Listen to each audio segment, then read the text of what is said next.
100% ആത്മവിശ്വാസമുണ്ട്. 100%. അത് നല്ല പ്രതികരണമുണ്ട്. എവിടെ പോയെങ്കിലും നല്ല സ്വീകരണമുണ്ട്. പോസിറ്റീവായിട്ടുള്ള വൈബ്സ് ഉണ്ട്.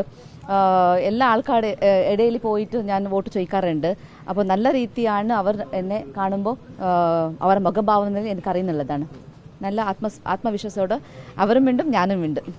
മോദിജിയുടെ ഗ്യാരണ്ടിയാണ്, അശ്വിനിൻ്റെ ഉറപ്പാണ്. അതേപോലെ മോദിജി കൊണ്ടുവന്നിട്ട് നിരവധി സ്കീംസുകളുണ്ട്, കൊണ്ടുവന്നിട്ട് നടപ്പിലാക്കിയിട്ട് സക്സസ്ഫുൾ ആയിട്ടുണ്ട് ഓൾറെഡി. സോ നമ്മുടെ കാസർഗോഡ് മണ്ഡലത്തിൽ നമ്മൾ പിന്നോക്കമാണ്, ഡെവലപ്മെൻറ്റ്സിൽ പിന്നോക്കമാണ്.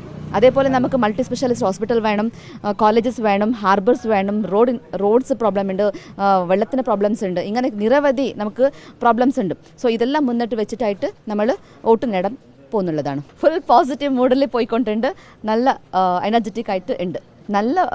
നല്ല പ്രതികരണമാണ് യുവാക്കൾ. ബിക്കോസ് എവറിവെയർ ഞാൻ എവിടെ പോയെങ്കിലും യുവാക്കൾ ഒരു മുഖം നോക്കുമ്പോൾ അല്ലെങ്കിൽ ഒരു അവരുടെ അടുത്ത് സംസാരിക്കുമ്പോൾ നല്ല പോസിറ്റീവ് ആയിട്ടുണ്ട്. അപ്പോൾ യൂത്തിൻ്റെ ഐക്കോണായിട്ടും വിമൻ്റെ ഐക്കോണായിട്ടും ഞാൻ അവരെ മുന്നോട്ട് പോകുമ്പോൾ ഒരു നല്ല റെസ്പോൺസ് ഉണ്ട് അവരുടെ ഭാഗത്തുനിന്ന്. ഇവിടെ നമുക്ക് വെള്ളത്തിൻ്റെ പ്രശ്നമുണ്ട് പറയുന്നുണ്ട്. പിന്നെ മക്കൾക്ക് കോളേജ് പോകുന്ന കുറേ ദൂരെ പോകുന്നുണ്ട്, മക്കൾ ദൂരെ യാത്ര ചെയ്യുന്നുണ്ട്.